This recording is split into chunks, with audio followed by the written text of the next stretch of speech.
নমস্কাৰ বন্ধু বান্ধৱীসকল, আজি আপোনালোকৰ মাজলৈ এটা পনীৰৰ নতুন ৰেচিপি লৈ আহিছোঁ। এইটো হ'ল পনীৰ ভুৰ্জি। আহক তেনেহ'লে আজি আমাৰ ভিডিঅ'টো আৰম্ভ কৰোঁ। এখন পেন গৰম কৰি লৈছোঁ, তাত মই তেল দি লৈছোঁ। এতিয়া দুটা কেঁচা জলকীয়া দিছোঁ ইয়াতে। ইয়াৰ লগত মই এড কৰিম অলপ গৰম মছলা।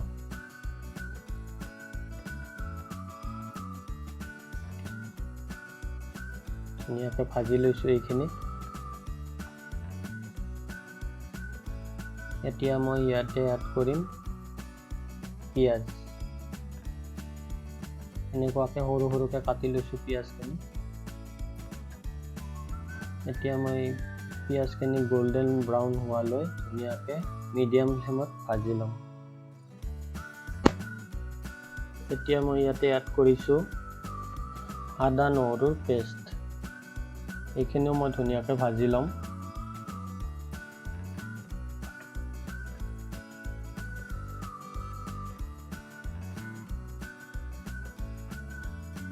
এতিয়া মই ইয়াতে এড কৰিছোঁ হালধি পাউডাৰ আৰু তাৰ লগত এড কৰিম মই কাশ্মীৰী ৰেড চিলি পাউডাৰ।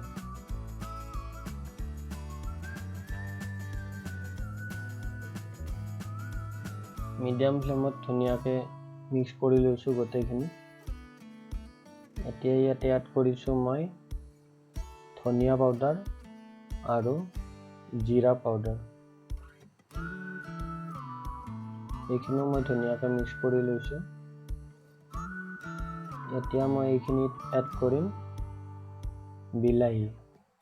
এটা বিলাহী দিছোঁ মই, সৰু সৰুকৈ কাটি লৈছোঁ বিলাহীখিনি। এতিয়া বিলাহীখিনি মই ধুনীয়াকৈ ভাজি ল'ম।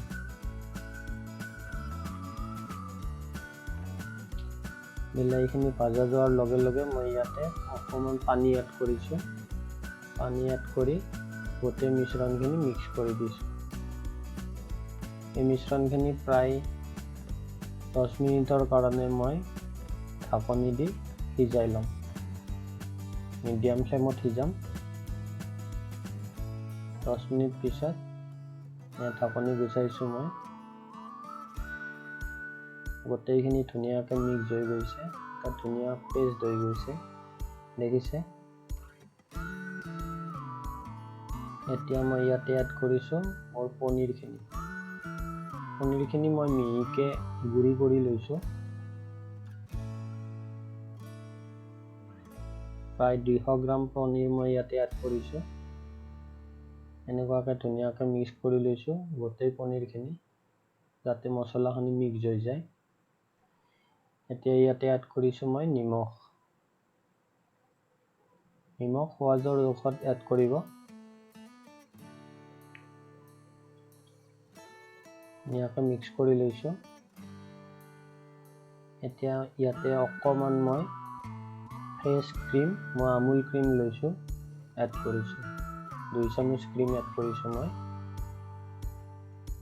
এতিয়া ধুনীয়াকৈ মিক্স কৰি লৈছোঁ ক্ৰীমখিনি। এনেকুৱাকৈ 5 মিনিট সময় মিডিয়াম ফ্লেমত ভাজি লৈ। এতিয়া মই ইয়াতে এড কৰিছোঁ গৰম মছলা পাউডাৰ। ধুনীয়াকৈ মিক্স কৰি লৈছোঁ। আকৌ অকণমান পানী এড কৰিছোঁ।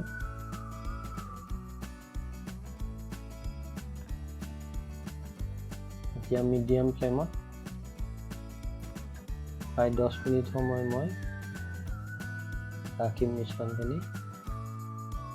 এতিয়া মই ইয়াতে এড কৰিছোঁ কচুৰি মেথি। ধুনীয়াকৈ মিক্স কৰি লৈছোঁ কচুৰি মেথিখিনি। তাৰপিছত মই ইয়াতে এড কৰিম ধনিয়া।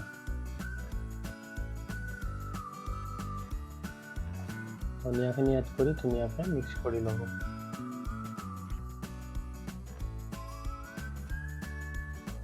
মোৰ পনীৰ ভুৰ্জি অলমষ্ট ৰেডি হৈ গৈছে। ইয়াতে এতিয়া অকণমান মই বাটাৰ এড কৰিছোঁ। অপশ্যনেল হয়, যদি ইচ্ছা কৰে এড কৰিব পাৰে। দেখিছে, আমাৰ পনীৰ ভুৰ্জি ৰেডি হৈ গৈছে। পনীৰ ভুৰ্জি আপোনালোকে গৰমে গৰমে পৰিৱেশন কৰিব পাৰে, ৰুটিৰ লগত নহ'লে ভাতৰ লগত যেনেকুৱাকৈ ইচ্ছা কৰে পৰিৱেশন কৰিব পাৰে। যদি আজি মোৰ ভিডিঅ'টো চাই আপোনালোকৰ ভাল লাগিছে নিশ্চয় লাইক কৰিব, শ্বেয়াৰ কৰিব আৰু মোৰ চেনেলটো ছাবস্ক্ৰাইব কৰিব। ধন্যবাদ।